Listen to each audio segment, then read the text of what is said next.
Olha, já tem pessoas fazendo comentários super bacanas aqui no bate-papo, no Zoom. Daniele fazendo aqui, Antônio. Obrigado a vocês, viu, gente? É, Belisa, exatamente. Simone, legal, viu? Sejam muito Muito bacana. bem-vindos, muito bem-vindas. Como é que a Bom, gente né? usa a linguagem neutra para o bem-vindos, né? Recebam nossas É, boas-vindas, tá? Melhor. é uma boa, é uma Recebam boa. nossas boas-vindas, né, nosso Todas e aconchego todo todos, aqui. bem-vindas e Isso. bem-vindos, também funciona super bem. Tem várias formas Então, da gente já são lidar. 18 horas, então a gente já pode começar a nossa live, próxima conversa, né, que teremos aqui. Então, boa noite a todos, sou a professora Sônia Jacone, da Intercom. É um prazer recebê-los aqui em nossa live, né, nossa Lives Cátedra Intercom, um projeto idealizado por essa diretoria, e que está sendo muito bem visto, né? A gente está percebendo que as pessoas estão acompanhando bastante, isso é muito bom. E a gente agradece primeiro aí os proponentes dessa live de hoje, né? Que vocês mandaram a proposta de vocês, agradecer todos os grupos de pesquisas, né? Que prontamente, assim que a proposta foi lançada, os grupos de pesquisa se manifestaram, elogiando e já se organizando, né? Para apresentar essa oportunidade para todos, né, que se interessam aí pelas discussões do campo da comunicação.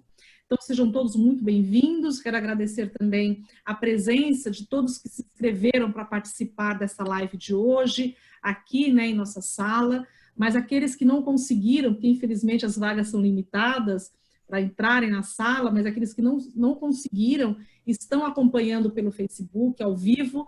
Então, muito obrigada pela presença de vocês aí, né, que estão nos acompanhando pelo Facebook.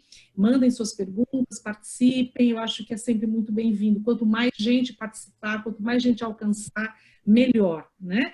Estamos vivendo um período, é redundante falar, um período, né, difícil para todo mundo, de isolamento social, distanciamento social, onde parece que a gente não consegue se movimentar direito para fazer as nossas atividades, mas de alguma forma, né, a gente está conseguindo alcançar as pessoas e discutir a comunicação numa época que eu acredito ser muito necessária, como todas as épocas, mas parece que agora, né, ela está sendo cada vez mais necessária. Então, eu quero agradecer todos, aproveitem bastante esse momento riquíssimo, que cada live que está acontecendo, né, as discussões estão sendo ricas e muito interessantes. Quero agradecer aqui, então, aos professores, né, ao nosso professor que vai trazer o tema hoje, que é Utopias e Distopias do Trabalho Digital. Esse é o nosso título da live de hoje, e quem irá falar sobre esse tema, que vai discorrer, será o professor Rafael Groman, né, espero que eu tenha pronunciado corretamente, da Unicinos, depois cada um pode se apresentar melhor, onde nós teremos como mediadores a professora Beatriz Polivanov, da Universidade Federal Fluminense. Também teremos o professor Caio César Granini Oliveira, da PUC de Minas Gerais, e o professor William Fernandes Araújo, da Universidade da Unix, do Rio Grande do Sul. Aí depois cada professor pode falar um pouquinho mais, e agradecer ao grupo de pesquisa, né, que fez essa proposta, Comunicação e Cultura Digital.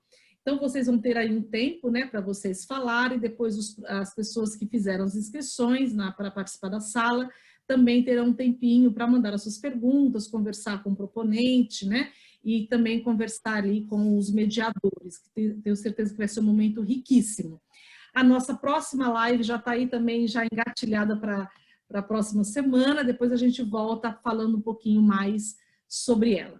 Então, agora a sala de vocês, aproveitem o momento, muito obrigada, já temos aqui 30 participantes na sala e daqui a pouquinho esse número começa a aumentar, porque o número de inscritos foi bem satisfatório, como nas outras lives também.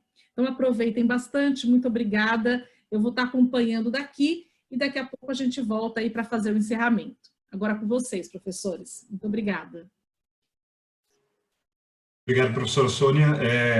Boa tarde, boa noite a todos. É um prazer estar aqui. Esse é um projeto muito, muito importante, muito interessante, que vai ao encontro de algumas coisas que eu, Caio e Beatriz vínhamos discutindo nos últimos anos, né, a possibilidade de a gente se aproximar cada vez mais ao longo do ano, que a construção que os GPs façam não seja uma construção meramente do encontro da Intercom, mas que perpasse os 12 meses do ano, né, e que a gente possa ter uma proximidade, um debate muito, muito bom. Então, isso é muito importante para a gente estar aqui hoje, ainda mais com a presença do Rafael, que é um pesquisador com um grau de excelência muito grande nas suas publicações e, ao mesmo tempo, uma das figuras que, no nosso meio, contemporaneamente, que mais tem lutado pela divulgação da ciência a todos os campos. Então, para quem não sabe ainda, ele é autor da,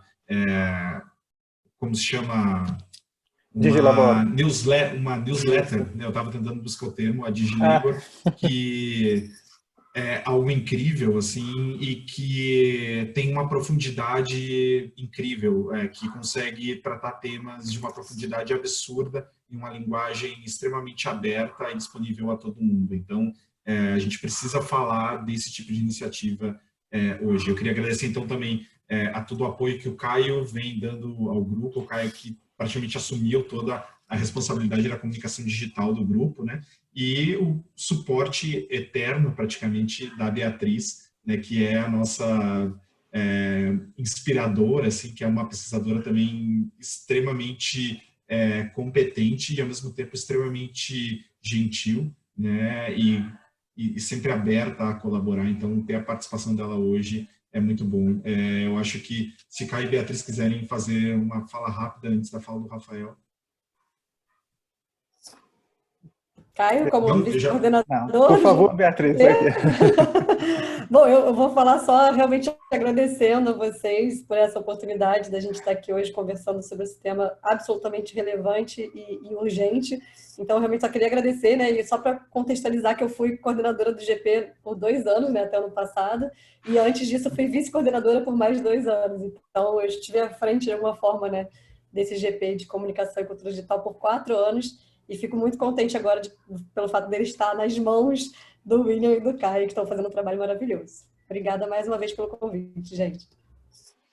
Pois é, estamos aí, acho que sem muito mais delongas, né? Agradecendo a presença de todas e de todos, e, enfim, e principalmente do Rafael, que vai falar agora para a gente sobre a questão do trabalho no contexto digital, né? Eu acho que o pessoal está todo aqui para isso e estamos todos tentando aqui, estou tentando acompanhar todos os comentários e depois fazer uma triagem para as perguntas, tá, Rafael? Então, agradecer novamente a todos que estão aqui, todas presentes, e vamos lá, Rafael, muito obrigado. Oi, gente, boa noite, obrigadão a todos vocês, a todos vocês. É a minha primeira vez no GT de Comunicação e Cultura Digital, então agradeço muito o convite de vocês. Eu fiquei nos últimos 2 anos na vice-coordenação do GP de Teorias da Comunicação, e agora vindo para a cultura digital e espero que a gente faça muita coisa junto nesse momento. Eu vou compartilhar aqui a tela e eu não consigo compartilhar a tela. Não sei se vocês conseguem me fazer habilitar para compartilhar a tela. Enquanto isso, falar sobre o tema de hoje, que é o tema do próprio congresso da Intercom este ano, que é utopias e distopias, e o convite para falar de utopias e distopias relacionado ao trabalho digital. Sônia, você sabe se eu consigo, como eu consigo compartilhar a tela?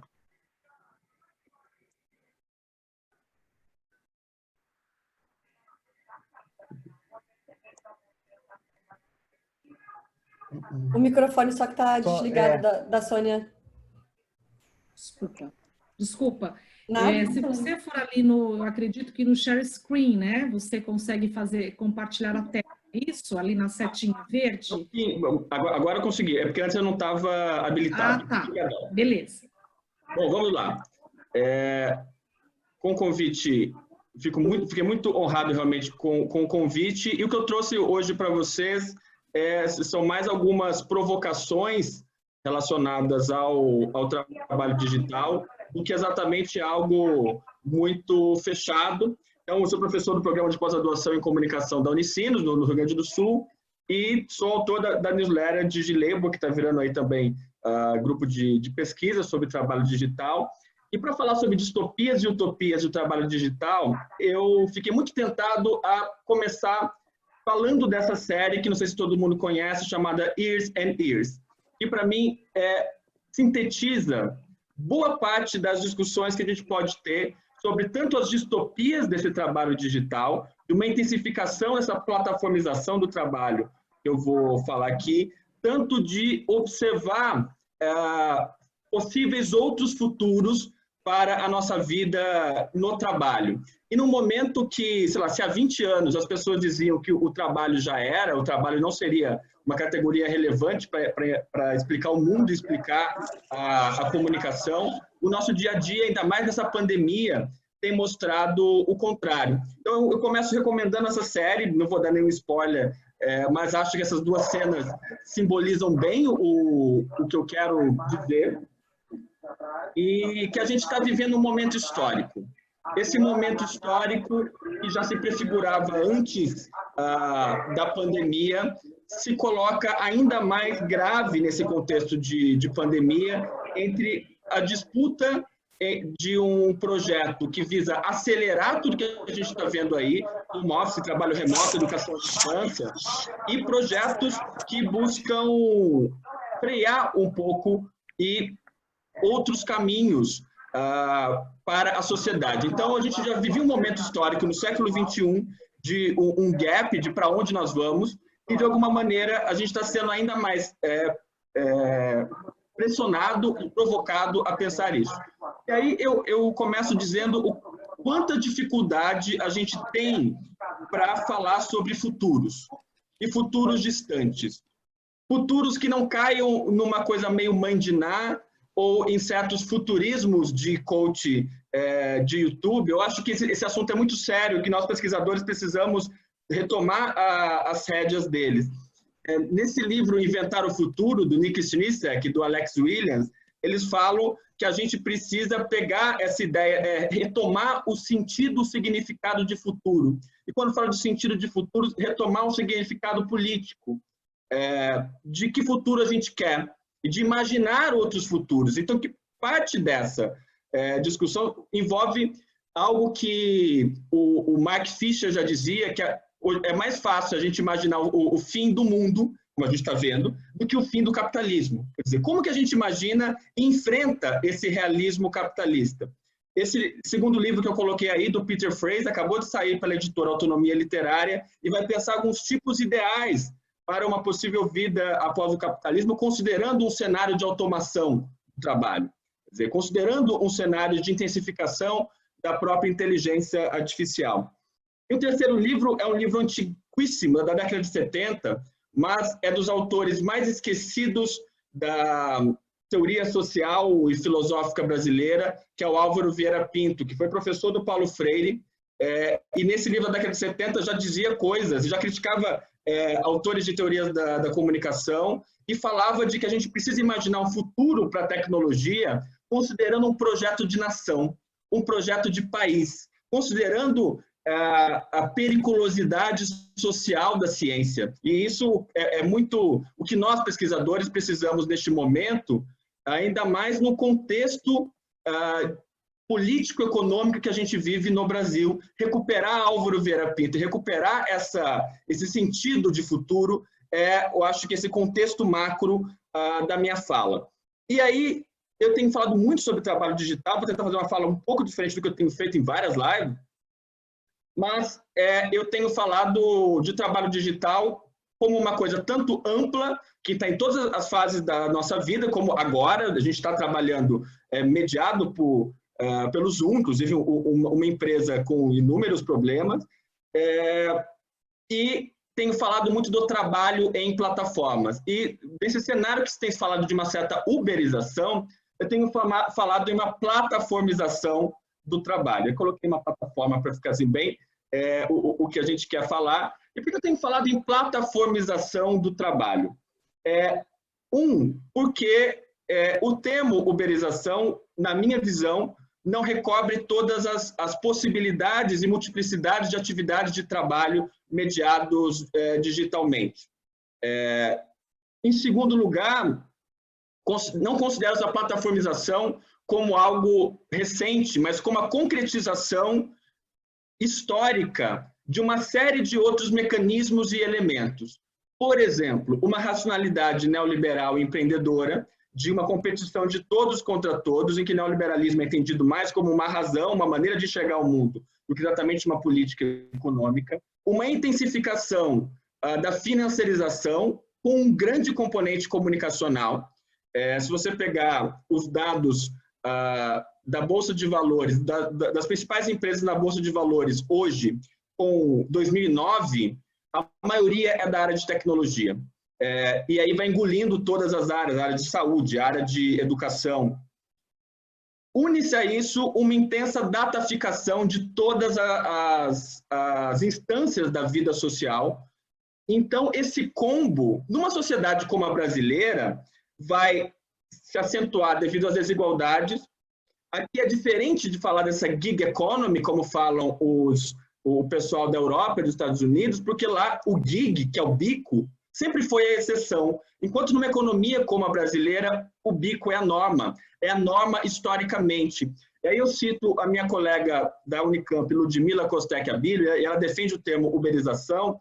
Ela vai chamar da uberização como uma apropriação que é produtiva e monopolizada pelas plataformas digitais em relação aos modos de vida das periferias, do trabalho que era considerado tipicamente feminino ou tipicamente da periferia, que se generaliza para todas as áreas da vida. Nesse sentido, falar em trabalho em plataforma é falar em marcadores sociais, a diferença da desigualdade de classe, de gênero, de raça, e também uma geopolítica do trabalho digital.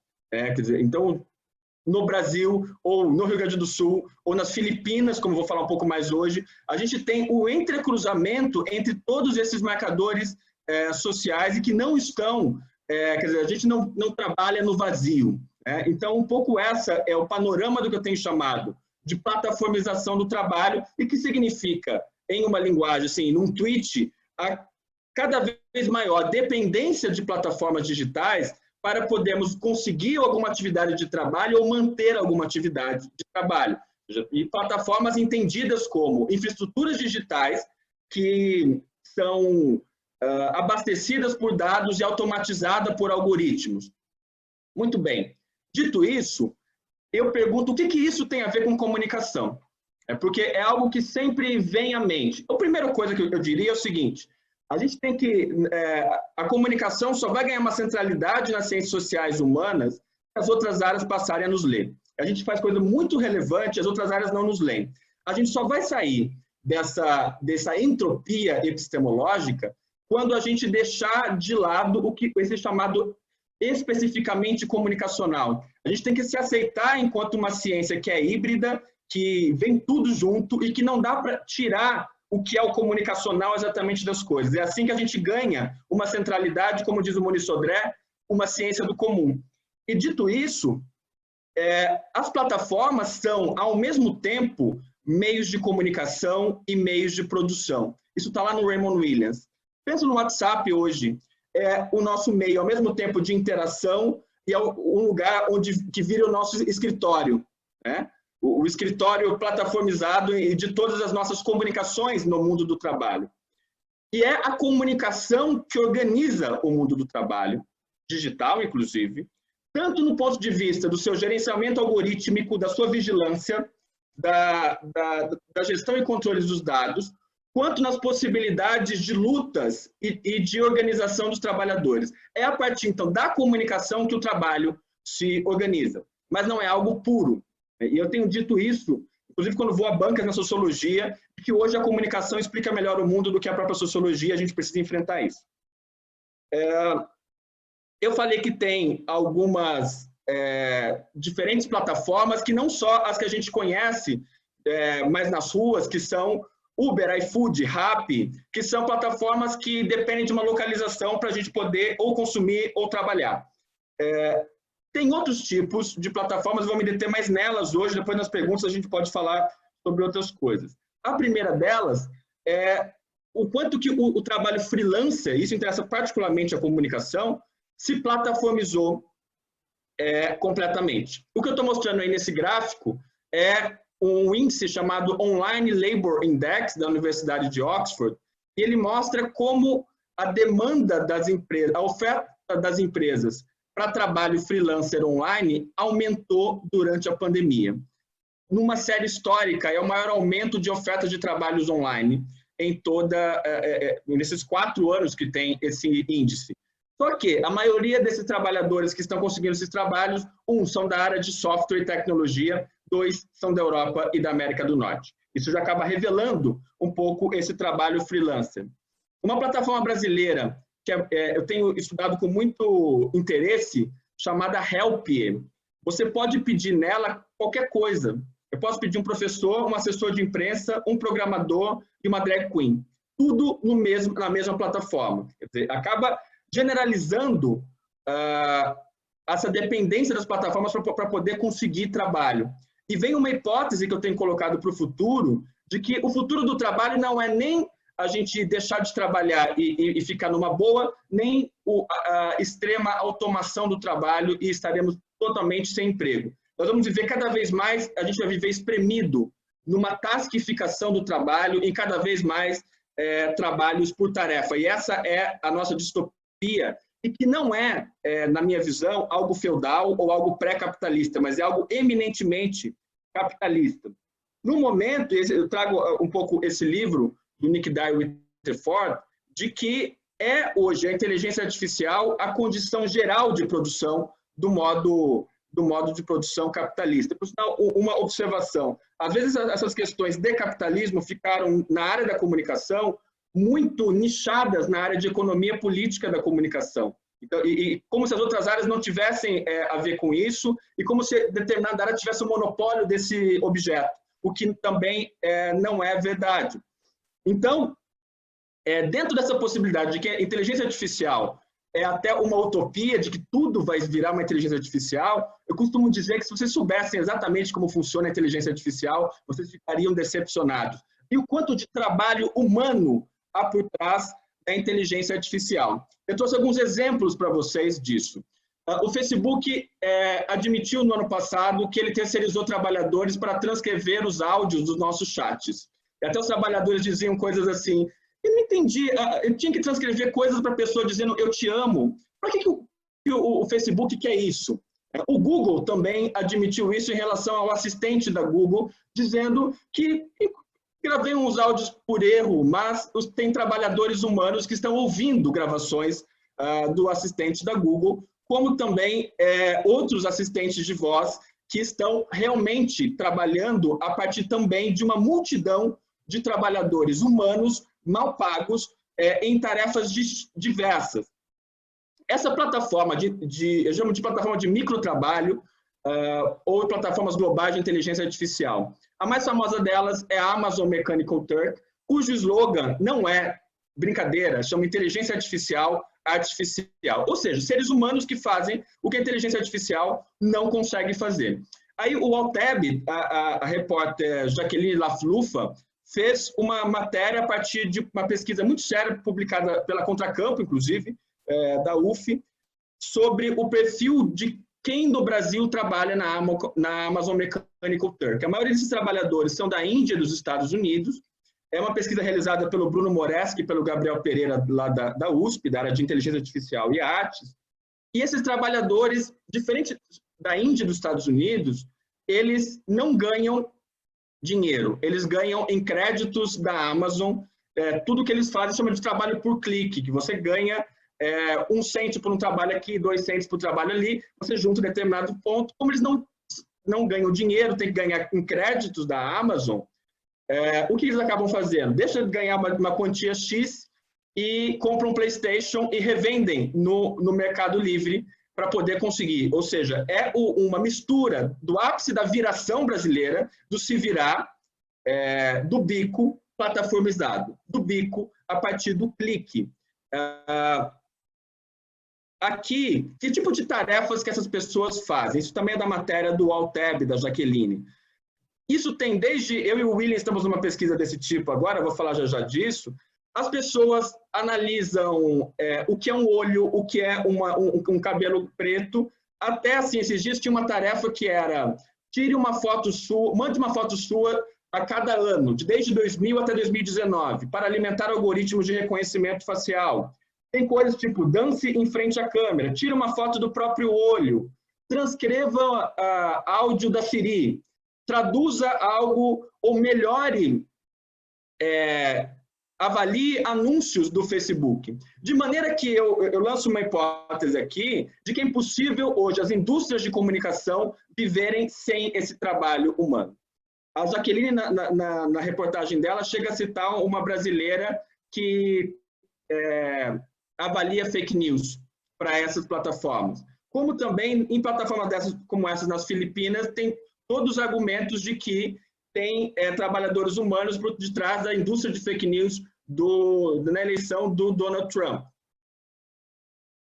Tem outras plataformas e que no Brasil, aí sim, eles ganham dinheiro em dólar. Essa pesquisa, eu e o William estamos escrevendo um capítulo de livro, para um livro sobre inteligência artificial e desigualdades, sobre trabalhadores de outras plataformas de inteligência artificial, como Appen, Lionbridge e Clickworker.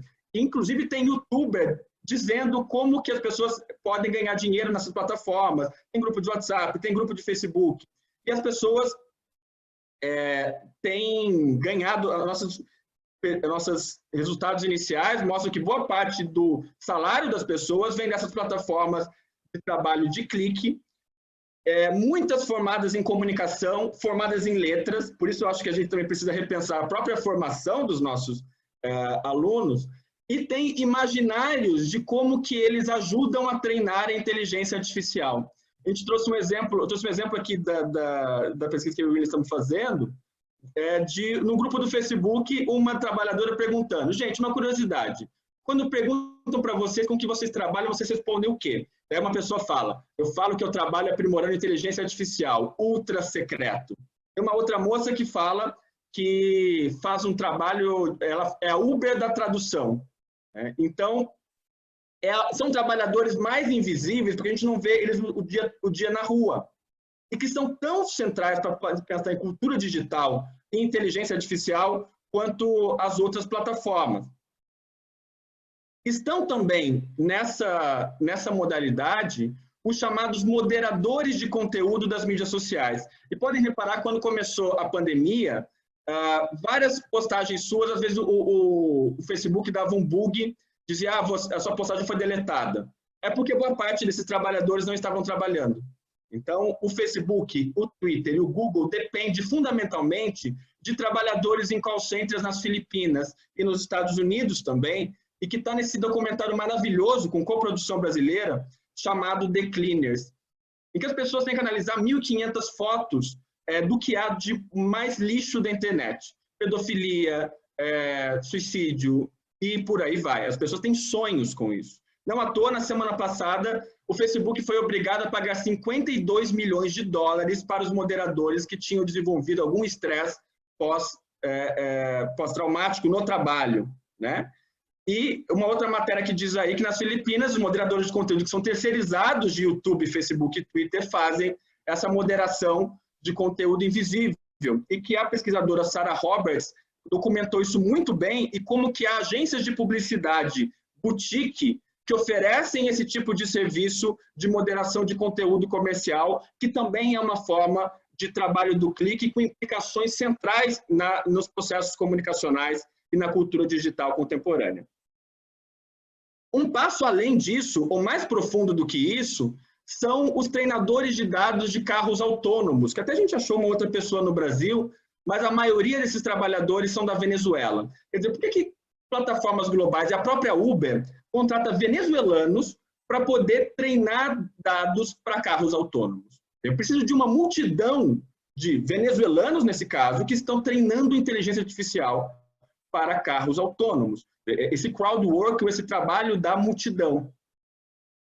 E aí, como é que a gente... Quer dizer, essa é a nossa distopia real, né? Do que o Ricardo Antunes tem dito, que o capitalismo de plataforma é a protoforma do capitalismo, esses tipos de atividades invisíveis e invisibilizados.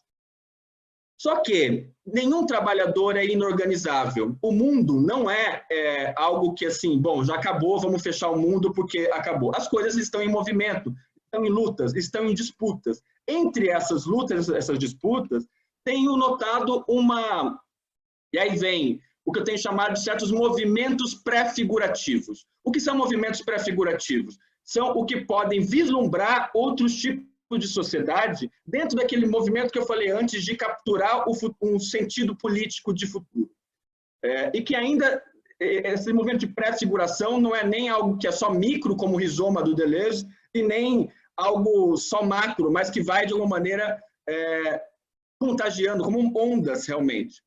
E depois de terem decretado o fim dos sindicatos e que os trabalhadores não poderiam se organizar, enrolado, inclusive, trabalhadores do BuzzFeed, que acabaram de formar faz um ano, um sindicato de trabalhadores do BuzzFeed. Na Alemanha, existe um sindicato dos youtubers, reunindo youtubers de esquerda à direita, reivindicando da plataforma a maior transparência algorítmica, inclusive. Eu entrevistei o diretor do sindicato para minha pesquisa, ele falou que um dos maiores desafios são organizar isso de forma global, porque o YouTube não é uma plataforma só alemã, e unir youtubers de diferentes espectros ideológicos dentro de um mesmo sindicato, que é afiliado à maior central sindical da Alemanha da área metalúrgica.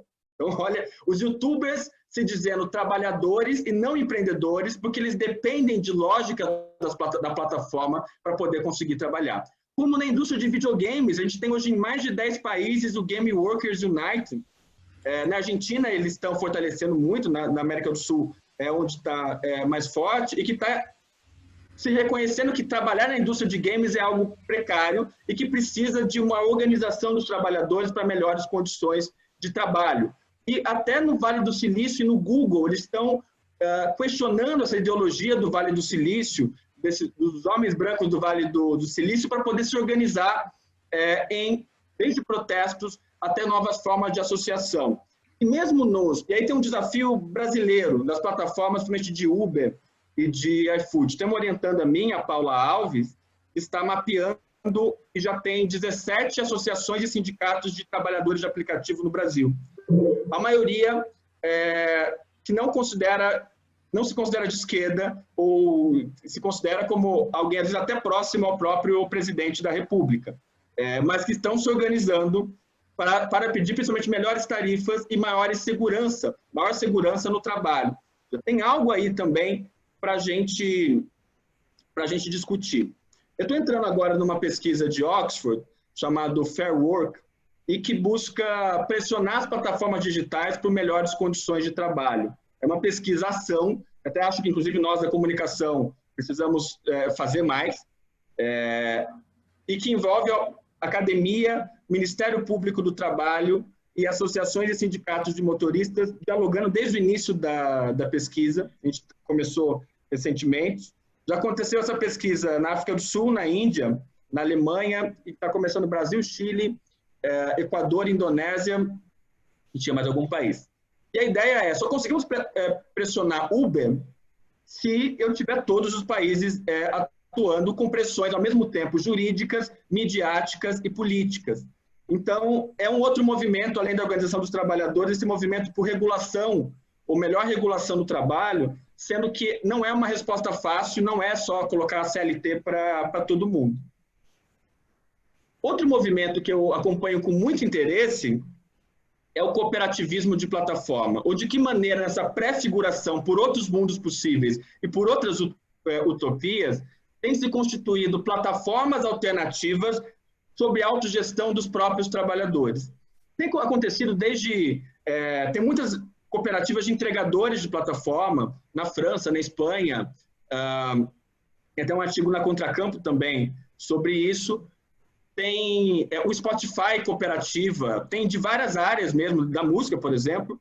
Eu trouxe um exemplo dessa plataforma de streaming audiovisual que se considera pós-capitalista, chamada Mins TV. Eles estão se chamando de a Netflix pós-capitalista, que é uma cooperativa de 2 jovens comunicadores, ligados a Alexandra Ocasio-Cortez, que nem sabiam o que era ser de esquerda, o que era ser socialismo, mas resolveram comunicar melhor isso a partir da criação e compartilhamento de filmes, documentários, games. Eles acabaram de lançar uma linha de games curtas e tentando espalhar isso pelo mundo. Faz 2 semanas eles lançaram uma divisão de games chamada Means Entertainment, em que eles distribuem conteúdo de games produzidos por outras cooperativas de trabalhadores que envolvem tecnologia, comunicação e games, que é essa cooperativa Pixel Pushers Union, e lançaram esse game chamado Tonight We Riot, e que tenta mostrar tanto organização coletiva de trabalhadores, o foco do jogo é menos a competição e mais cada vez mais a colaboração e a organização coletiva.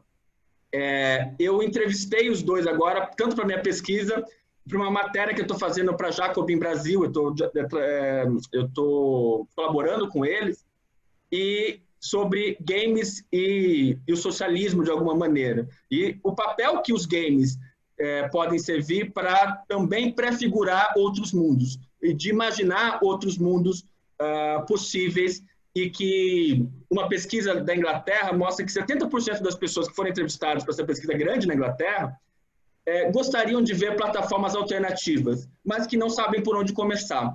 Então, temos algo aí por onde a gente pode começar de não replicar os modelos já existentes. A Means TV é um exemplo nesse sentido de algo que está acontecendo. Lembrando que todos esses movimentos que eu falei não são respostas prontas, mas são recheados de contradições e tem, como eu falei, com essa pré-figuração de possíveis outros futuros, tentando mexer no que está dado. E aí termino com dois livros recentemente lançados, um que é uma engenheira de software do Vale do Silício, chamada Wendy Liu, que defende a abolição do Vale do Silício e a liberação da tecnologia para outros pontos de vista não capitalistas, o que significa desde maior diversidade de trabalhadores no Vale do Silício até outros mundos possíveis e outras maneiras cooperativas pelo comum, pela distribuição e circulação desse comum. E aí ela fala que é uma metáfora, mas uma metáfora poderosa. Precisamos abolir tudo o que o Vale do Silício significa. Outro exemplo de possíveis utopias pré-figurativas é esse livro do Callum Kant, Writing for Deliveroo. O Callum é doutorando lá na Inglaterra e até pouco tempo ele entregava também para Deliveroo, que é tipo iFood, de Rappi, no Brasil. E ele vai defender que mais do que as cooperativas é necessário uma expropriação das plataformas pelos trabalhadores, e que só tomando as plataformas para os trabalhadores se prefigura um mundo em que o Vale do Silício pode abolir, e a gente pode imaginar outros mundos possíveis. Então, encerrando por aqui minha fala, trouxe rapidamente alguns pontos para início de conversa para mostrar o que há de trabalho na cultura digital para a inteligência artificial e como este mundo que está se colocando ou acelerando como algo taskificado não é algo inevitável. Que a gente pode, de alguma maneira, prefigurar outros mundos possíveis e plataformas alternativas nesse contexto de plataformização do trabalho. Muito obrigado.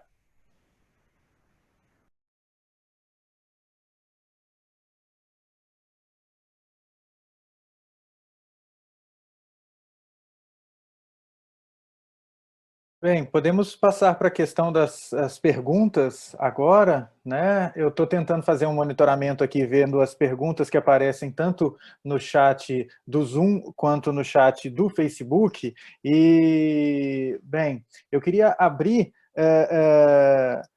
fazendo um questionamento que é, assim, talvez o professor Rafael possa nos ajudar a elucidar e dar alguns caminhos nesse sentido. Há uma publicação antiga do Richard Barbrook, que ele fala da ideologia do Vale do Silício, né, a ideologia californiana, e que no contexto da emergência ali das empresas e das grandes corporações do Vale do Silício, apareceria, né, estaria aparecendo uma nova classe de trabalhadores que seriam os trabalhadores virtuais, e eles enfrentariam problemas, porque eles, ao mesmo tempo que trabalhariam na liberdade, no ideal de liberdade, de individualismo, eles perderiam sua possibilidade de organização, né?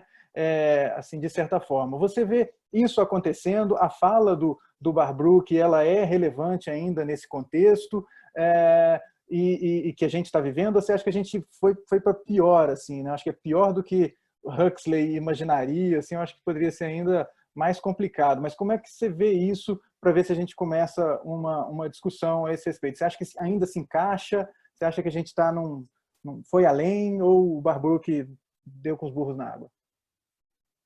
Eu acho que o ponto da ideologia californiana tem sido atualizado por alguns pesquisadores e pesquisadoras, tipo a Jane Schrading, no livro A Revolução que Não Houve, como que o ativismo digital pode favorecer os conservadores.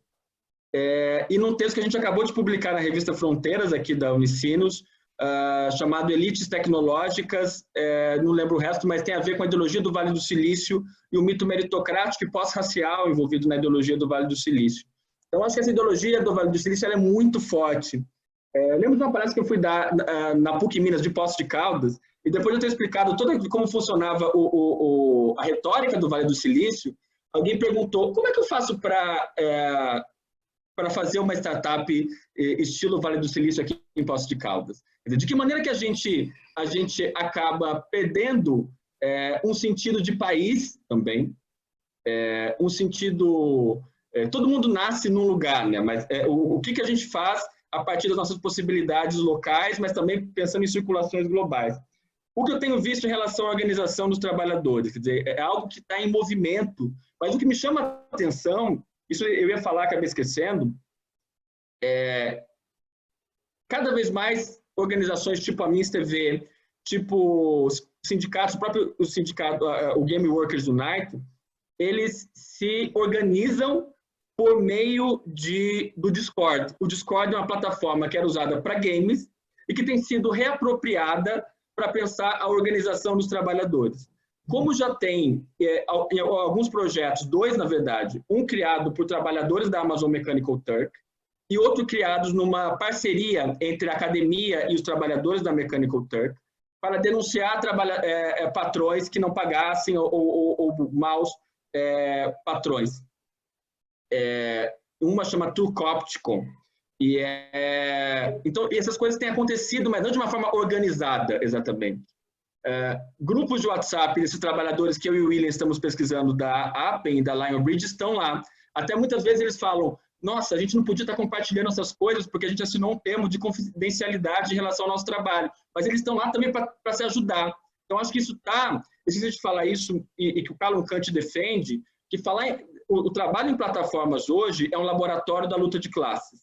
A gente está vivendo experiências ou laboratórios de algo do que pode vir a ser, e essas coisas estão em disputa, como eu falei no início, entre a aceleração desse modelo vigente, que pode ser simbolizado por essa ideologia do Vale do Silício, e a tentativa de frear, e não só frear, mas de propor alternativas a isso. Obviamente não é uma coisa igual, né? Não é uma falsa polarização, porque não é. A aceleração desse modelo está, de alguma maneira, ganhando. Mas isso não significa que é a terra arrasada. Entendi. Muito obrigado. Agradecendo mais uma vez a fala, professor Rafael. Muito, muito bacana, muito interessante. Nós já temos algumas perguntas aqui na sequência, mas, professora Beatriz, gostaria de fazer alguma consideração, alguma pergunta, ou passo para as perguntas da nossa audiência aqui? Olha, eu tenho sempre um mundo de perguntas, mas eu acho que pode passar então para as perguntas do público, aproveitando que o Rafael está com a gente ainda aí, qualquer coisa, se não der tempo para fazer. Eu queria só fazer umazinha, depois, não sei se vai dar encaixar, inclusive com... Posso só fazer umazinha então, usando essa prerrogativa aqui de moderadora? E aí depois a gente abre então para todo mundo, mas enfim, é porque eu acho que vai ser um tema que vai bater em outros momentos aí. Primeiro, agradecer, né, Rafael, pela fala maravilhosa. E eu estou muito aprendendo ainda com esse universo, né? Eu não trabalho com trabalho digital, né? Não era uma questão até agora. Mas uma coisa que você falou na sua fala agora, Rafael, rapidamente, que é a questão do bico, né? Do trabalho informal, que o brasileiro, por exemplo, já está acostumado historicamente a fazer isso.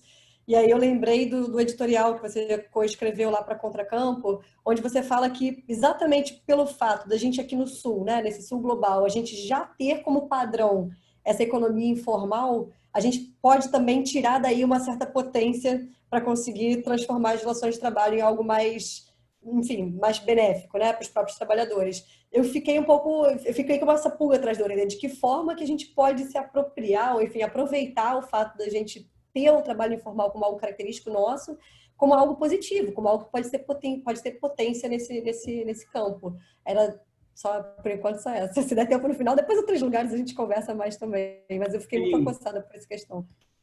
Esse editorial e essa edição da Contracampo eu editei com o Jack Kiu, que é um colega chinês, e foi muito importante esse diálogo com ele e o cenário chinês, que é uma outra coisa, é um outro cenário, e a gente começou a ver como o Brasil e China tinham coisas muito diferentes entre si, mas tinha algumas similaridades, como essa questão da informalidade, como marcando o trabalho tanto na China quanto no Brasil.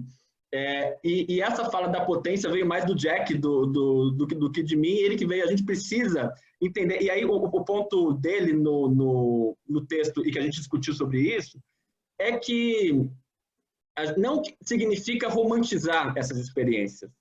Não significa, bom, estamos aqui com uma super guerreira, uma pessoa... Não é esse o ponto de uma visada, uma narrativa neoliberal sobre os nossos sofrimentos.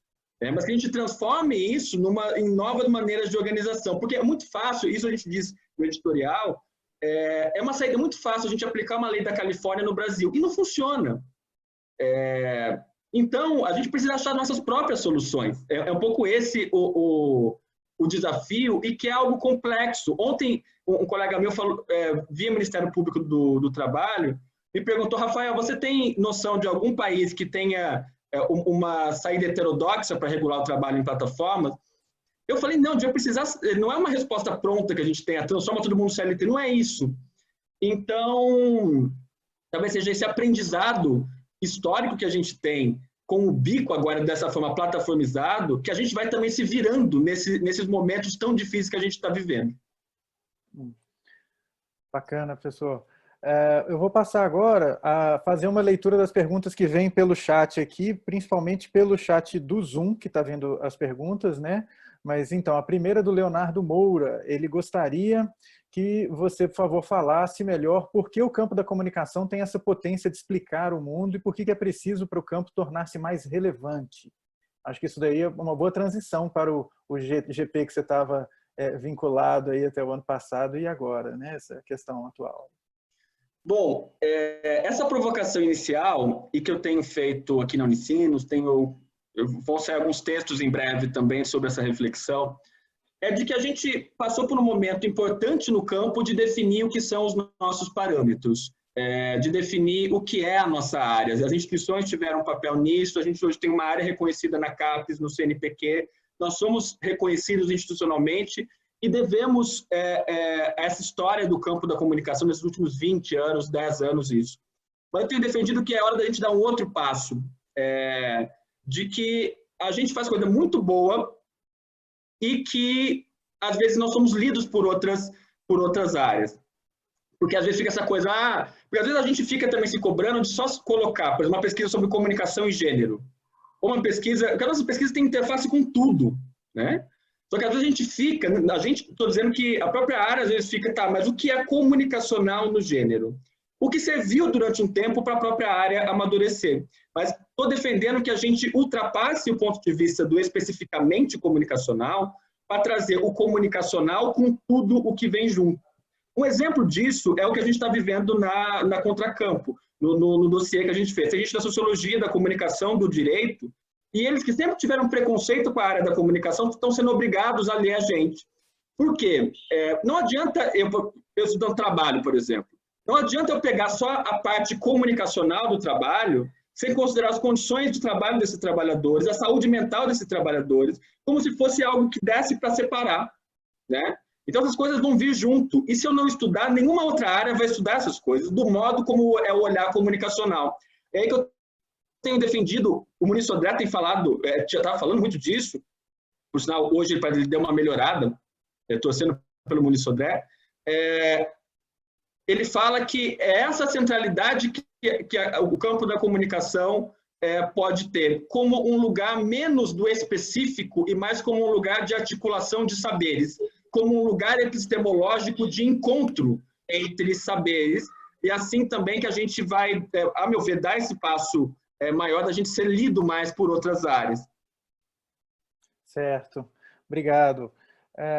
Próxima questão que vem aqui é do Leonardo Melo. Ele pergunta: como pensar numa expropriação das plataformas, como cooperativas locais de trabalhadores, sem estar sujeitos às lógicas de datificação a partir das formas de distribuição desses aplicativos e plataformas, em uma lógica que são a partir dessas distribuidoras que os aplicativos chegam à grande maioria dos usuários. A intervenção algorítmica aí, mandando brasa até na forma que o trabalho de plataforma chega, né? A gestão algorítmica é um dos mecanismos do trabalho em plataforma, né? De maneira que já está escrito no próprio desenho das plataformas que o trabalhador só pode conversar com o consumidor e não com outro trabalhador. E o que aparece para um trabalhador não aparece, às vezes, para outro, e por aí vai. Essa pergunta é muito boa porque mostra as contradições que estão envolvendo esses movimentos iniciais que eu estava colocando antes. Por exemplo, o movimento por regulação tem os seus limites, porque você pode acabar alimentando ainda mais um certo capitalismo ético dessas plataformas que estão por aí, e não criando outras alternativas. Por outro lado, o cooperativismo de plataforma que se coloca como uma alternativa recebeu, só um exemplo, $1 milhão da fundação do Google para fazer os seus projetos, o que é uma contradição também a ser enfrentada. Lógico, não é para descartar de cara, mas é um ponto que acontece. Um outro ponto, eu ando entrevistando cooperativas de plataforma no mundo todo, assim, ainda mais agora, por Skype e tal. E aí eu entrei em contato com uma cooperativa de serviços de nuvem e que oferece, com maior privacidade de dados e com algo mais clean, digamos assim, o que o Google Drive faz e até serviços como o que o Zoom faz, colocando isso de uma forma cooperativa, como se fosse uma cooperativa para todos esses serviços de nuvem. É uma cooperativa sueca. Muito bem, eu tentei criar para o DigiLabor uma coisa de videoconferência para colocar. Não deu certo, porque a banda larga, a capacidade de banda da cooperativa não está aguentando esse momento de pandemia. O que tem me feito cada vez mais pensar que não dá para falar em trabalho em plataforma sem pensar as materialidades da comunicação, sem pensar as infraestruturas digitais, né? E até a própria, se irmos por uma parte até mais ecológica, ambiental, a geologia da mídia, do que é feito, do que são feitos esses materiais e quais os impactos disso e o quanto que isso há de comum, talvez, entre o próprio marxismo e as materialidades. Quer dizer, enquanto dizem que a internet é da nuvem, cada vez mais ela é feita de cabos submarinos completamente materiais e concretos. A gente está num momento muito de pensar o material e o concreto. Então, tentando dar num tweet essa resposta, a gente está se confrontando, quando eu pergunto para as pessoas, às vezes, para os pesquisadores, como descolonizar os dados, como pensar em outras formas que não seja essa dataficação, é algo que sempre envolve contradições, que avança por um lado e, por outro lado, você é capturado por isso. E a gente vai precisar enfrentar essas contradições. Ótimo. Temos mais algumas aqui, professor Rafael. Tem uma, eu vou pular um pouquinho a ordem, porque eu acho que algumas se relacionam. Olha só, a da Daniele Bezerra, ela pergunta: como que essas pressões de novos agrupamentos de trabalhadores dessas plataformas têm sido recebidas pelas grandes corporações, leia-se GAFA, né? Como podemos esperar reacomodações das plataformas e ferramentas a partir dessas demandas, ou se trata de nadar contra a corrente? Acho que vai numa sequência do que você acabou de falar. A Wendy Brown, não lembro agora em qual livro dela, ela vai dizer o seguinte: o neoliberalismo era tão forte que todas as alternativas que se colocam a essa racionalidade precisa passar por ela. Isso a gente vê no capitalismo acadêmico. Você não consegue resistir ao produtivismo acadêmico não produzindo. Você não vou produzir. Você precisa entrar, de alguma maneira, nessa lógica, que é uma lógica contraditória também. Ou seja, o mundo não é pão aqui, manteiga aqui. A gente precisa entrar pelas brechas, de alguma forma. É assim que a gente vai criando mecanismos de luta. O que a gente tem visto é que as plataformas acabam se reapropriando desses movimentos, como nesse caso do cooperativismo de plataforma. Um outro caso importante, eu passei uma semana na Argentina num jornal chamado Tempo Argentino, que eles eram uma empresa, um jornal empresarial, os donos decretaram falência e os jornalistas assumiram a redação. Tem 100 jornalistas lá, no quase assim, fábrica recuperada no jornalismo. Eles também pedem para não romantizar a própria ideia. E eles que se consideram, assim, são muito de esquerda, eles eram vinculados a Kirchner, quando o Macri assumiu, cortou toda a verba do jornal, foram para mais esquerda ainda. E eles, já quando eu estive lá, eles queriam criar uma rede para software livre na América Latina, para mídia independente alternativa. Eles conseguiram uma grana para começar esse projeto. Essa grana foi patrocinada pelo Google News Lab. E aí eu pergunto para ele, vocês sabem dessas contradições? Sabemos que existem contradições aí, só que ou é isso ou não é nada.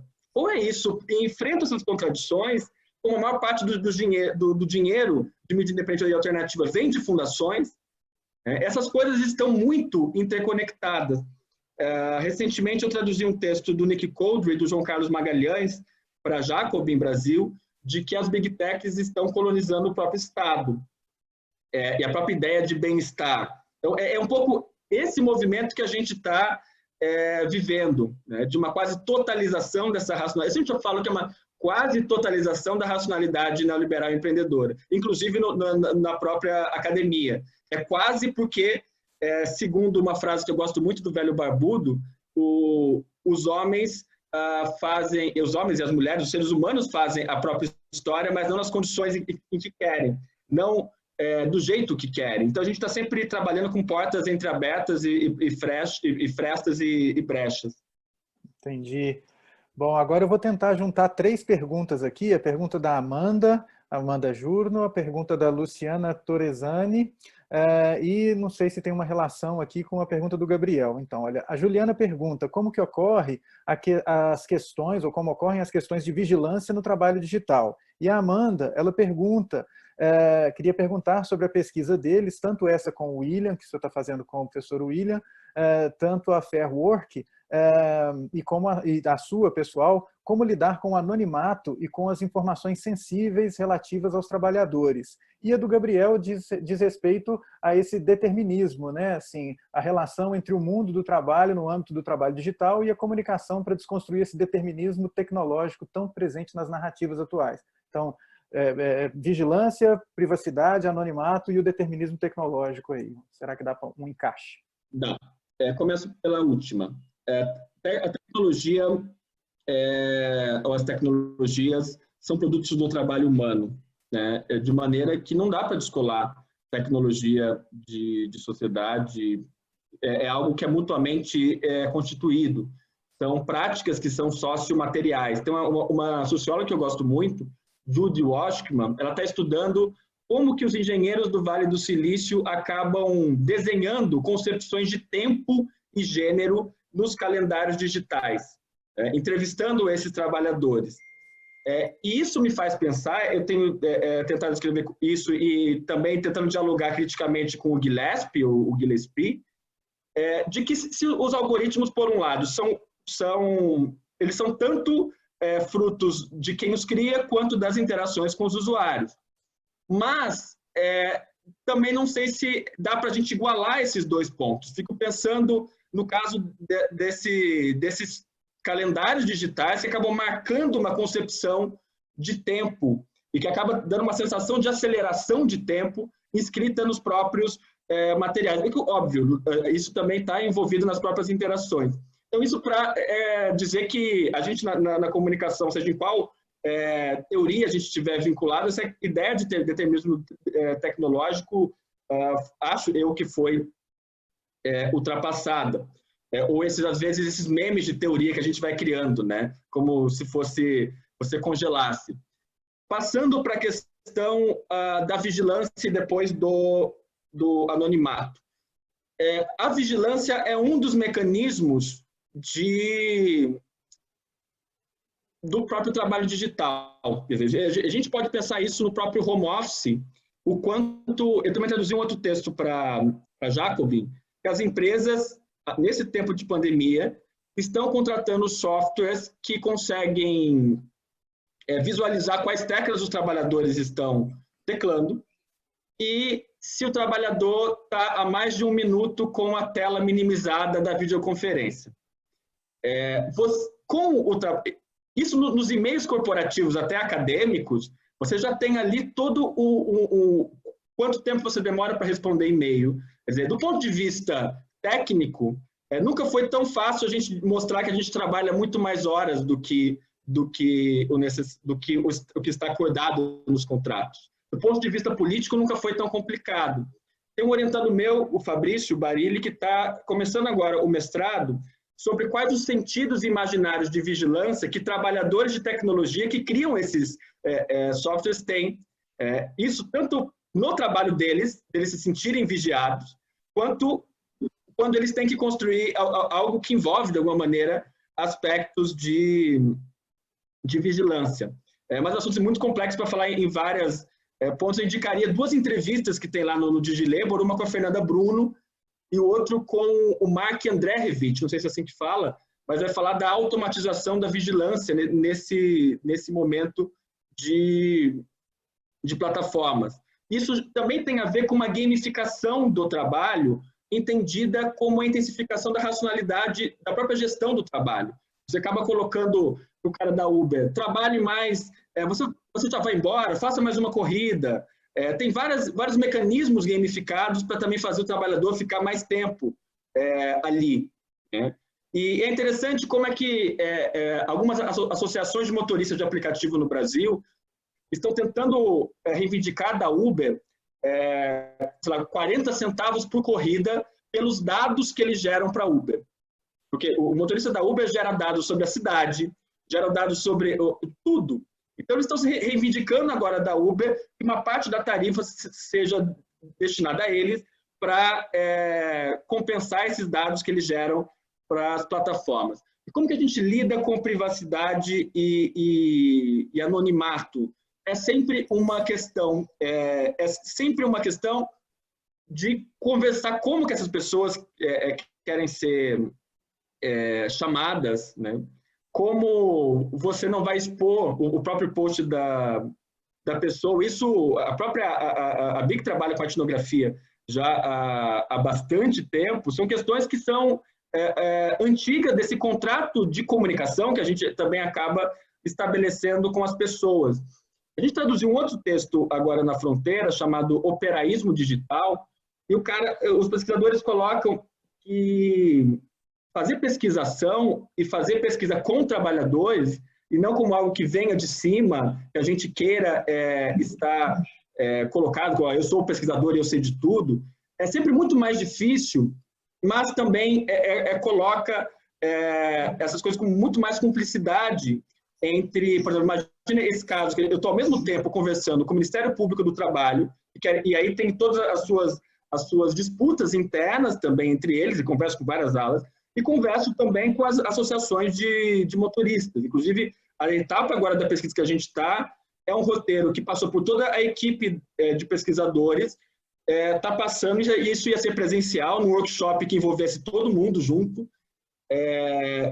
A gente está fazendo reuniões com essas pessoas para discutir o roteiro de entrevista com todas elas. Então, acho parte de um olhar de pesquisa que contemple isso que a CAPES agora está chamando mais a nossa atenção, acho que a gente tem que pegar isso pelos cornos, que é a questão do impacto social e da relevância das nossas pesquisas. Bacana. Bom, só lembrando ao pessoal que tem feito perguntas, nós estamos com uma série de perguntas aqui. O professor Rafael ele tem uma limitação de tempo, então pode ser que não dê tempo de responder todas as questões que estão aqui ainda na fila, tá bom? Eu vou passar então para a pergunta feita pela Francis. Ela tem uma dúvida de que forma a formação de comunicadores pode ser balanceada entre a formação para academia, uma formação para mercado, e observa nas instituições federais um atraso em capacitar os alunos para esse mercado, essa realidade do mercado de trabalho. Essa é ótima. Existem, na mesma medida em que existe em algumas faculdades particulares, uma carência do papel crítico do comunicador. Então, há turmas inteiras sendo formadas sem estar preparados para as funções do marketing digital e etc. Como é que você encaixa isso na questão do trabalho digital, professor Rafael? Primeiro, eu acho que o caminho não é seguir quais são as skills desejáveis. Isso está muito em voga no mercado. Eu participei com uma ajuda teórica e metodológica para uma pesquisa que mapeou home office e trabalho remoto em São Paulo, no estado de São Paulo, de várias áreas. Isso está no relatório, trabalho remoto e distanciamento social. E tem um prefácio meu, e a maior parte como que os trabalhadores se sentem nesse momento de pandemia, que tiveram que adotar home office? As pessoas que mais estão adaptadas, com as skills adaptadas, são da área de finanças e administração. Os trabalhadores que dizem estar mais sofrendo são das áreas de comunicação e educação. Ora, não é acaso de por que nós estamos sofrendo mais. Isso não significa que nós não estamos mais adaptados para essa transformação digital e todas essas palavras que a comunicação acaba ajudando nesse bingo, nesse business bingo, nesses mantras de negócio, e que também chega na academia, né? A gente precisa falar essas coisas. Transformação digital. Eu também estou defendendo que a gente precisa usar essas palavras para também criar outros mundos, né? Então, por um lado, eu sempre falei, dou aula faz quase 10 anos, e sempre falei em aula de precarização do trabalho de jornalista, de publicitário. A gente precisa se ver como trabalhador, mas ao mesmo tempo, nos últimos anos principalmente, tentando pensar em outras alternativas para esse cenário. Então, acho, e aí eu vou novamente elogiar a UF, eu acho que o curso de estudos de mídia é um parâmetro para o Brasil, e eu digo isso muito confortavelmente, porque minha graduação é em Ciências Sociais, então eu não preciso ficar, sou jornalista publicitário e tal, de que também a nossa área, as diretrizes de jornalismo, de relações públicas, foram prejudiciais à nossa área, a de publicidade agora está vindo um pouco mais renovada, de que nesse momento de plataformização do trabalho, de trabalho digital, a gente precisa cada vez mais pensar profissionalmente a área da comunicação e as suas diferentes funções, porque a gente, cada vez mais, isso não é de hoje, vê que as pessoas estão se virando em diferentes áreas de atuação. E às vezes as pessoas enxergam, mas você está se rendendo ao mercado. Não é isso, as pessoas precisam sobreviver, precisam pagar boletos. Eu acho que isso é um ponto que muitas vezes a gente na academia desconsidera, de que a gente precisa fazer com que as pessoas paguem boletos com as suas contradições, eu citei várias aqui, sobrevivendo. A minha colega Ludmila Bilho fala que a gente faz todos os dias a gestão da nossa sobrevivência, e é isso que a gente faz, e não um empreendedorismo ou algo assim. A gente precisa dar as condições para que as pessoas criem outros mundos, pensar em laboratórios para diferentes formações profissionais. Então, o caminho, acho que passa mais por aí do que repetir fórmulas, porque assim, eu estou com o Mark Deus, que é professor lá holandês. O que é a redação jornalística? A gente está formando jornalista para onde, se as redações estão cada vez menores? A gente está formando... como que a gente vai se tornar relevante também enquanto campo que forma profissionais? E profissionais não só para uma área específica. Então, é outro ponto que acho que as discussões acabaram entrando nessa lógica de skills e não é disso que a gente precisa. Complexo. Bom, vou tentar aqui condensar as 3 últimas perguntas da Letícia, da Juliana e da Karine, que falam de um contexto em que agora o home office, no contexto da quarentena, né, nesse fenômeno que a gente está vivendo agora, esse momento que a gente está vivendo, isso pode ser o que prevalece no futuro. A Juliana fala que algumas empresas estão ensaiando isso, né, para que, se as pessoas, depois desse período de pandemia, se desejam continuar trabalhando em casa, que elas podem conseguir. E a Karine pergunta quanto das mudanças do mundo do trabalho mediado pela tecnologia e também do controle da vida social pelos algoritmos passa pela luta política mais clássica, dura e institucional, no limite do que aconteceu nas eleições Brasil-Estados Unidos e do Brexit. Então, aquela antecipação, né, o mundo pós-Covid, que a gente não sabe o que vai ser ainda, já tem um tanto de gente falando como é que vai ser, e essa questão da luta no contexto digital e da luta mais de raiz. E aí eu acho que a gente pode caminhar para liberar o professor Rafael, que depois ele vai dar aula, viu, gente? Então, as perguntas, eu acho que a gente pode dar uma, né? Enfim. Eu vou deixar meu e-mail aqui no Zoom, se quiser colocar aí também, Caio, no Facebook, depois a gente pode continuar essa conversa. Sobre o home office, acho que a gente está exatamente nesse momento que eu comecei a falar dizendo de aceleração, algo que estava colocado como algo que as empresas queriam e que a pandemia acaba acelerando, né? Essa ideia de uma totalização ou generalização do home office. Uma coisa que aparece nessa pesquisa de São Paulo é que as pessoas estão trabalhando cada vez mais e às vezes sem se dar conta disso. Uma pergunta que é reveladora foi uma que a gente perguntou: o que você está fazendo além de trabalhar? Aí entra trabalho doméstico, cuidar das pessoas em casa, quase mais nada. Assim. Então, as pessoas estão preenchendo espaços que às vezes estavam no trânsito, tal, com mais trabalho. Isso também acho que serve. Eu sempre digo que falar de trabalho é uma terapia coletiva nossa, né? Porque isso também significa como que a gente, quando trabalha, diziam que quando você trabalha com amor, nada é trabalho. No fundo, nós somos capturados por essa ideologia do trabalho com amor e trabalhamos muito e não nos damos conta disso. Uma das coisas mais loucas é quando disseram o comunicador... Primeiro assim, o comunicador é um intelectual, é um artista, né? Não é um trabalhador, ou então alguém que é o trabalho intelectual. Como se essas coisas são discursivas, do que é manual intelectual. Eu estou digitando aqui no teclado, quando eu falo dou uma aula, mesmo olhando para essas telas que cansam, né? A voz cansa, a voz acaba, ou seja, a gente vive muito, de novo, materialmente e concretamente essas coisas, e eu fico pensando, na mesma lógica da luta pelo produtivismo, contra o produtivismo acadêmico, como que a gente luta contra isso? Porque a gente estava discutindo até isso antes, né? São muitas coisas em jogo. É muito difícil a gente dizer com uma coisa assim, adote ou não, tire isso. A gente vai novamente, acho que o caminho a gente está tentando fazer a gestão das nossas sobrevivências, às vezes recusando a fazer coisas, às vezes desacelerando também, e vendo o que é mais complexo. É muito contraditório isso, porque, por exemplo, pensa no meu caso que eu estudo trabalho. Então, estou sendo mais demandado para entender o que se passa no home office. Ao mesmo tempo, eu estou acelerando certos pontos. Então, a gente vai vivendo nessa gestão, nessa dança dialética do trabalho, que é sempre e, ao mesmo tempo, criação e expressão por um lado e sofrimento e exploração por outro. É sempre os dois ao mesmo tempo. Horas mais um pouco para lá. Tem dia que a gente está em cada um desses polos. E a segunda pergunta eu esqueci. A das lutas políticas institucionais, lembrei. Isso. Acho que passa por isso, sim. O que eu tenho visto relacionado às associações e aos sindicatos de trabalhadores. Eu tive sábado falando com o sindicato de jornalistas aqui do Rio Grande do Sul sobre esse tema. Boa parte, ninguém lá conhecia esses novos sindicatos e novas associações. Por um lado, quando a gente vai entrevistar novas associações sem essa experiência pregressa, eles não conhecem, às vezes, a história dessas lutas políticas.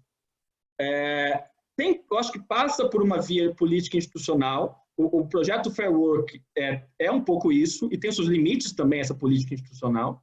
A gente está com o Ministério Público do Trabalho e as associações e os sindicatos de trabalhadores na pesquisa, e, de alguma maneira, a gente vai dialogar com políticos também, porque, de alguma maneira, tem que pensar em projetos de lei. É aí que também eu estou colocando em prática o saído especificamente comunicacional.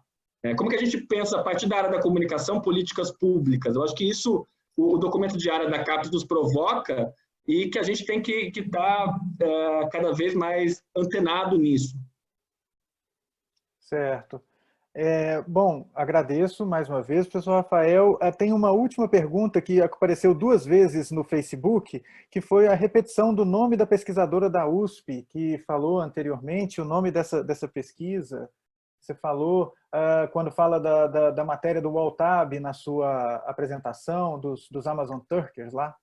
Tá, eu vou colocar aqui, Jaqueline Laflufa é a jornalista, estou até marcando ela, e os pesquisadores Bruno Moreschi, que publicaram na Contracampus, certo? Isso.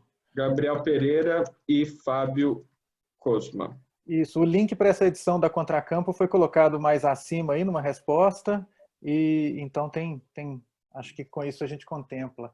e Eu convido agradecer. vocês Né? a assinarem a newsletter DigiLabor. Toda semana a gente coloca algum conteúdo relevante lá sobre trabalho digital e também muitas coisas. Eu tenho feito muita gente de outras áreas lerem coisas sobre comunicação. Inclusive, essa semana foi uma entrevista sobre cultura de fãs e cidadania e as pessoas tinham que ler, e que não é uma coisa nova para a nossa área, mas às vezes para as outras áreas, sim. Então, muito obrigado pelo convite, muito obrigado, Intercom, Bia, William, Caio. Em breve também esse texto meu com o William vai estar na praça para a gente poder falar sobre os trabalhadores brasileiros que alimentam a inteligência artificial. Beleza. Agradecemos imensamente o Rafael, valeu, professor Rafael. Acho que foi muito bacana, né, pessoal?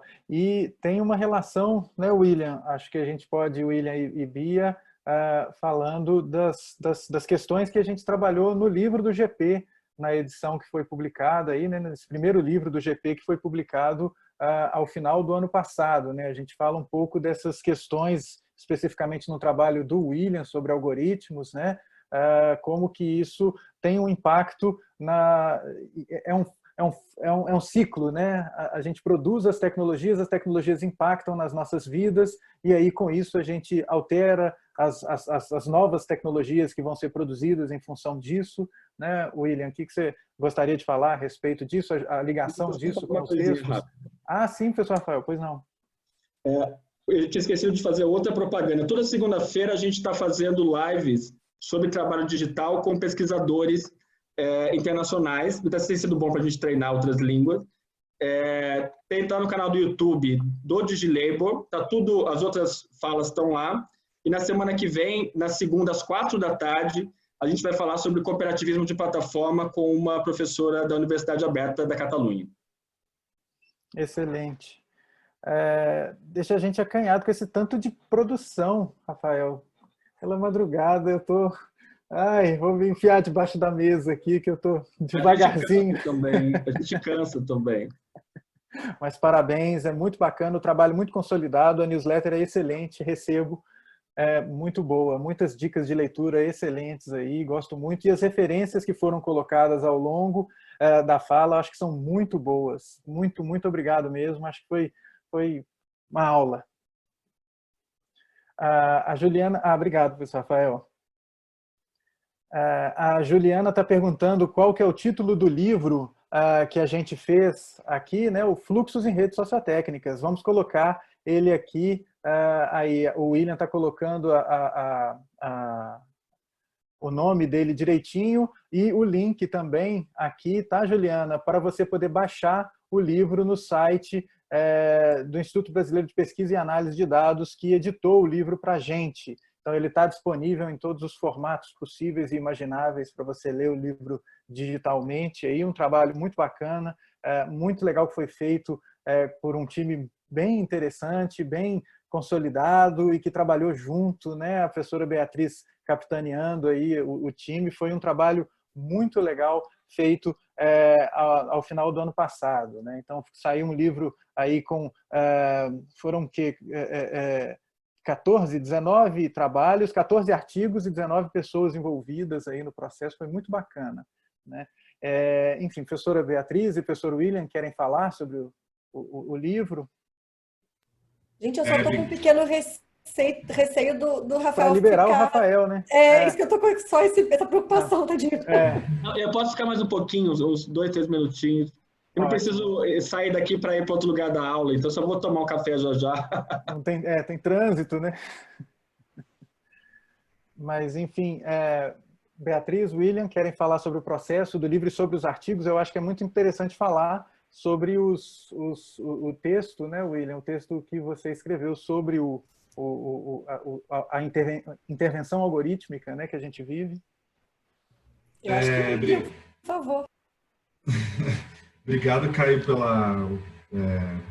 por chamar esse tema, né? Acho que a gente precisa falar desse livro porque foi uma experiência muito legal, assim, e como esse é um espaço de constituição, ainda mais das relações do GP, é fundamental que a gente fale sobre isso. Então, esse livro, ele surge da relação que a gente passou a ter dentro do GP, capitaneado pela professora Beatriz, né, que foi, como ela destacou, nos últimos 4 anos, teve à frente do GP, e ele é muito interessante porque ele acaba fazendo uma espécie de radiografia, assim, mais ou menos sem querer.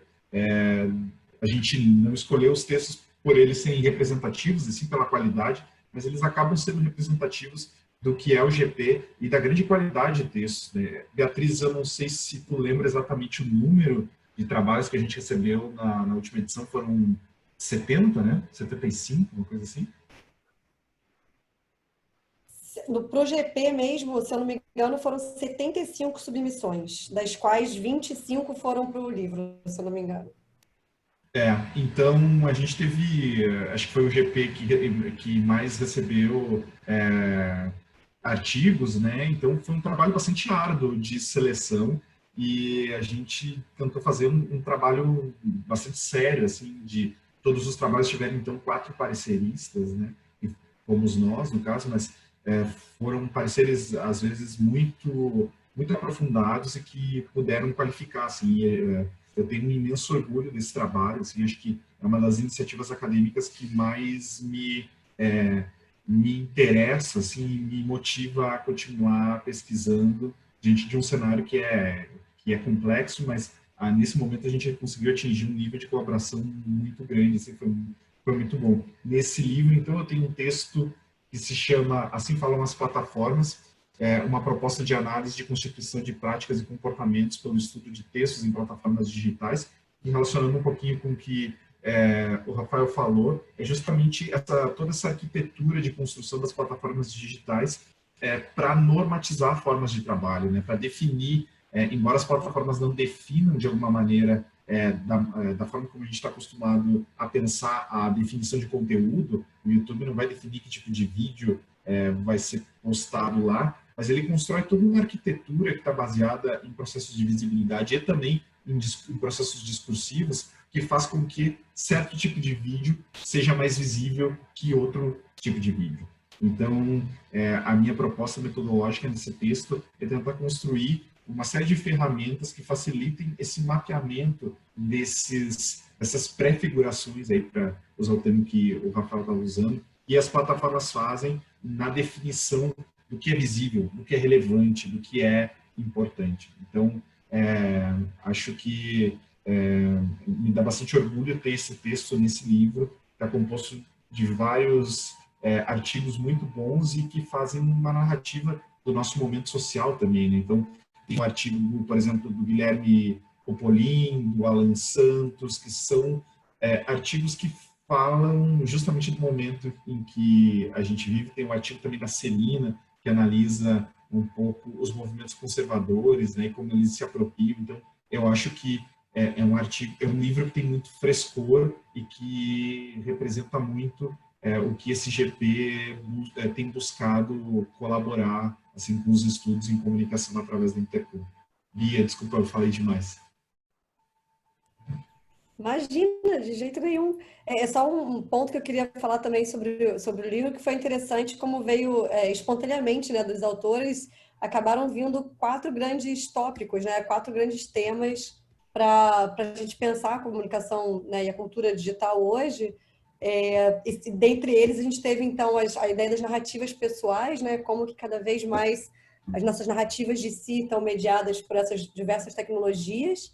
A outra questão, outra parte do livro, né, acabou virando uma parte, né, é a questão das epistemologias decoloniais, né, que é uma questão também que o Rafael trabalha, né, da gente tentar não é nem ter uma visão, às vezes não é possível descolonizar, digamos assim, algumas práticas, mas que a gente de alguma forma consiga se reapropriar e criar teorias e formas de ver o mundo e formas de pensar e fazer o mundo também, né, de ter práticas que sejam nossas, né, que não venham desse Global North, né, desse norte global.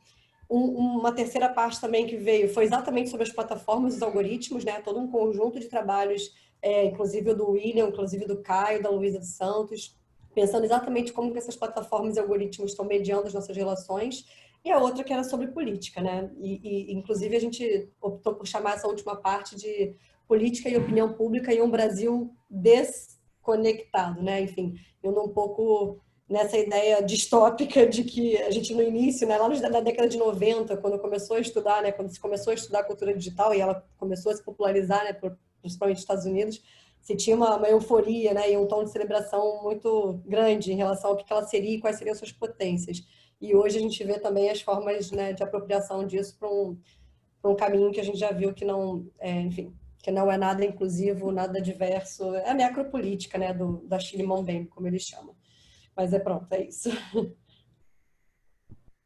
Eu acho que esses temas todos casam bastante com a fala do professor Rafael, que a gente está vivendo um contexto de cada vez maior predominância das técnicas sobre as questões outras, e que são, às vezes, mais importantes, muito mais importantes do que as questões técnicas apenas, e a gente fica tentando achar maneiras de nos livrarmos delas, né? E é muito difícil isso nesse contexto em que a gente tem, aí numa das perguntas foi mencionado, né, as grandes quatro, lá, as quatro grandes, né, o Google, Amazon, Facebook e Apple, como que a gente se livra das amarras que essas plataformas e outras que em cima delas se constroem, como Uber e todas as... E aí todo um setor que se cria de plataformas de trabalho que acabam precarizando a nossa vida em vários aspectos, não só no aspecto da produção, né, mas em vários outros aspectos.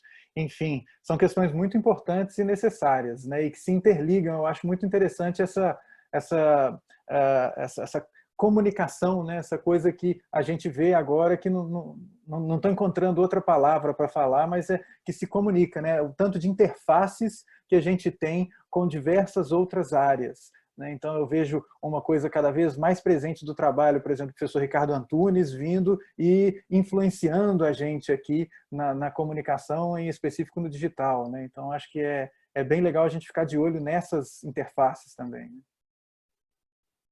Vou indo agora, gente. Muito obrigado mais uma vez. Um abraço. Conta comigo. Obrigado. Agradecendo mais uma vez a fala. Agradeço. E a gente está encaminhando aqui para o final também, agradecendo a todos e todas que estiveram presentes aí desde o começo.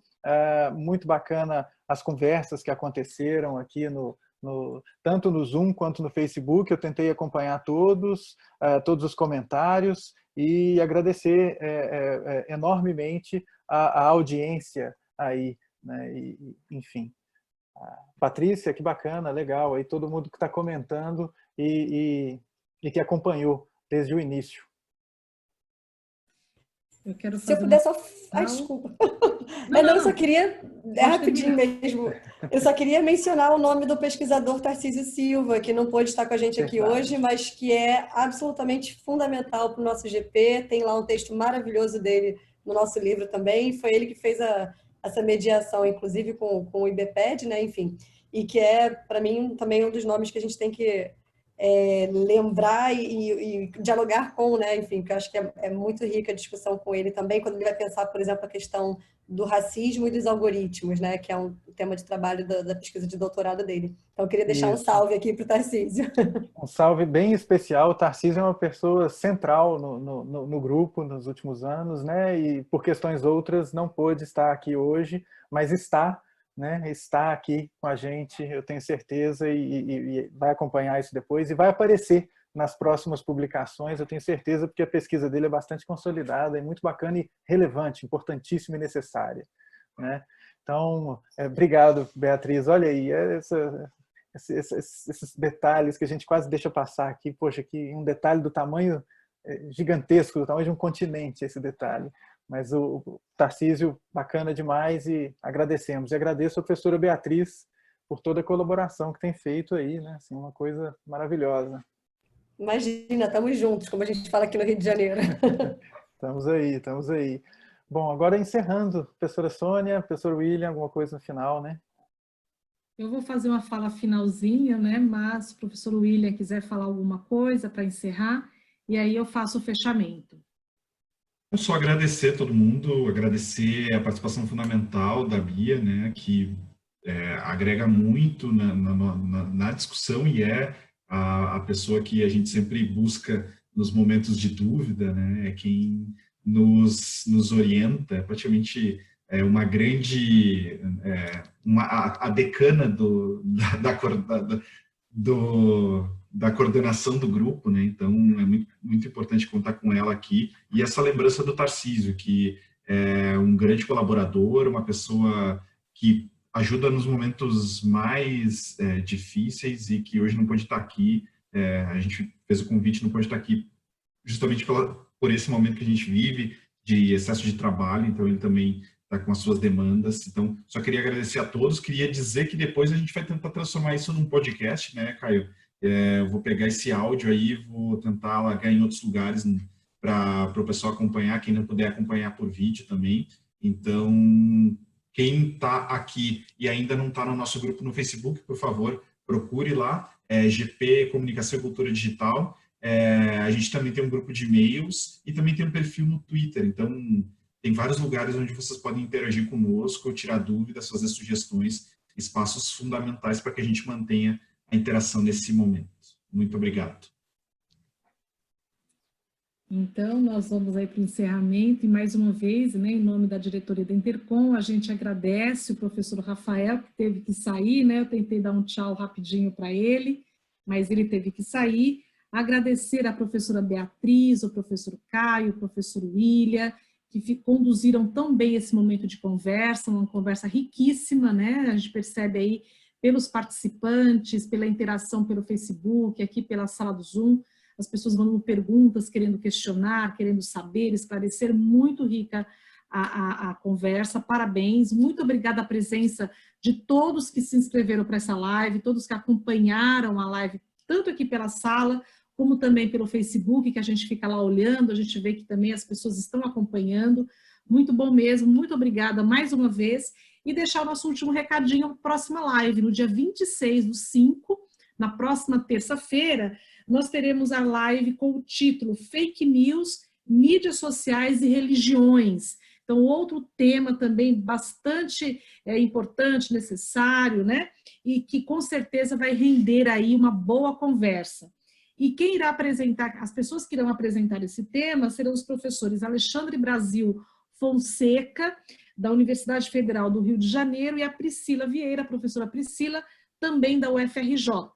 Então, já podem ir lá na página da Intercom, já podem fazer a inscrição, porque as vagas são limitadas, né, para participar da sala. E aí, as pessoas que não conseguirem poderão participar ali pelo Facebook, lembrando que todos aqueles que acompanharem as lives, 75%, né, de presença, de acompanhamento, que vai até o dia 7 de julho, terão certificados emitidos pela Cátedra Intercom. Então, aí, olha, vale a pena acompanhar não só pelo certificado, mas também por esse momento rico de conversas aí que nós estamos presenciando, né, acompanhando. Então, mais uma vez, muito obrigada, professores, e a todos que estiveram presentes aqui nessa live tão bacana. Muito obrigada, viu? Foi um prazer. Tchau, tchau.